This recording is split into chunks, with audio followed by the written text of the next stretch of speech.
Guys ආවා අපේ ලොකු තාත්තලා ගෙදර උත්තර මේ අනුරාධපුරේ ඉඳන් යන ගම.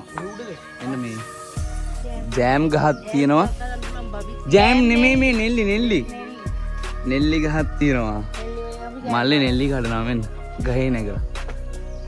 මේව තමයි අපේ පැත්තේ මේ ගාල්ලේ පැත්තට මේවට කියන්නේ බෙහෙත් නෙල්ලි කියලා. මෙන්න අපේ බිත්තර කුකුල්ලු ඉන්නවා අපේ ලොකු තාත්තලා ගෙදර.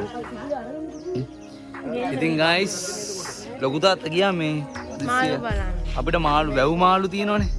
වැව් මාළු බලන්න ගියා. මෙන්න ලොකු තාත්තා අපිට මාළුවෙක් ගේන්න කියලා මේ දවස්වල මේ මාළු නැහැනේ. පොයේ දැන් මේ පොයේ සතියේ මාළු අල්ලන්නේ නැහැ වෙවේ.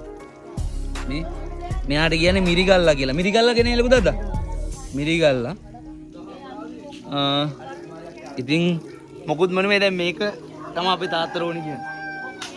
වෙන කිසිම දෙයක් ඕනේ මේක අතර දුන්නා නම් ඇති කියලා දැන් තාත්තා මේක ගන්න හදන්නේ.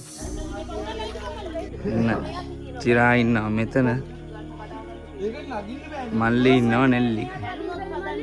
ඒ මොන මේ ඉතින් අපි ආව එන ගමන් පුත්තර මේ ලොකු තාත්තලා ගෙදර. උදෙන් ආවේ අපි. ඉතින් මේ ජෙල් මේ අපේ මල්ලි තාම කඩනවා මේ ජෑම්.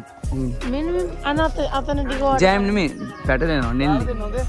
අපි නෙල්ලි වලින් ජෑම් හදනවා. මේකෙන් මේ ජෑම් හදනවා. නෙල්ලි වලින් ජෑම් එකක් හදනවා හරි රහයි. අපි අම්මා හදනකොට ගියුනේ. ඔව්. අපි මේක කනකොට වලට වීඩියෝ අරන් එන්නම්. ඉතින් එනං තවත් මේ වගේ දෙයකින් ආයෙත්